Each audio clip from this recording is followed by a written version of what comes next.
kaibigan, Rachel po ay 19 years old. Third year accounting student at ang type po niyang sa isang lalaki ay mas maliit po sa kanya. Gusto ko yung mas maliit sa akin para madali ko siyang mayakap at the same time, gusto ko yung ako yung nakaakbay sa kanya. Ano?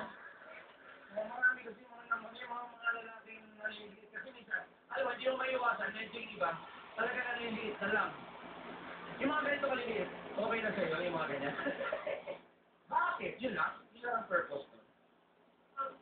Gusto ko yung mas matangkad ako sa kanya. Yung para bang tinitingala niya ako, gano'n. Actually, kasi mga kaibigan, kapag kapampakan, talaga matatangkad din ang mga babae. Bukod sa katatangkad, magaganda, pagkatapos syempre.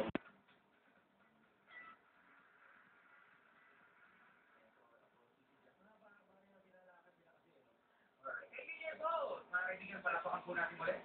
First year accounting student. Okay, nasa harapan natin si Anita Nina. Siyempre, pero ang type po niyang lalaki, nakakatuwa to, ang type niyang lalaki, makapal ang labi. Sikuhol. Mga ganyan labi ko nakakaman. Bakit nila?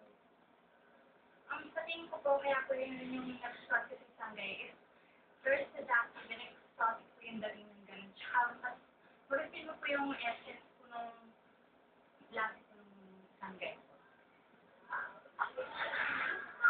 Katulad na lang po sa ito.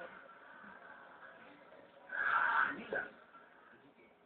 So, madali siya tayo. Gusto ba yung mga pizza? Winner will receive 15,000 pesos. At syempre, pasok po siya sa ating monthly final bukas po. That's tomorrow para sa ating monthly final. So, paano po sumali? Panoorin po natin.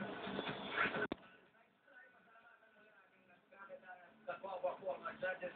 Oscar Peralta, thank you very much, sir. Jonas Gumbo and Nina. Alright, and now we have the result. Ito po ang nakapo natin. Vote. Thank you very much. Alright. Good luck, girls. Ulit po namin, makakasama po natin ang winner para sa ating monthly finals tomorrow. Ang ating winner! Receive 15,000 pesos sa nakasama bukas sa monthly finals. Ay, wala iba, kundi si Sandali lang. Ayun lang ang gusto. Ayan. Okay, pakita ko lang. Sige, pakita na natin ang maigi. Dahil malabo ang aking mata,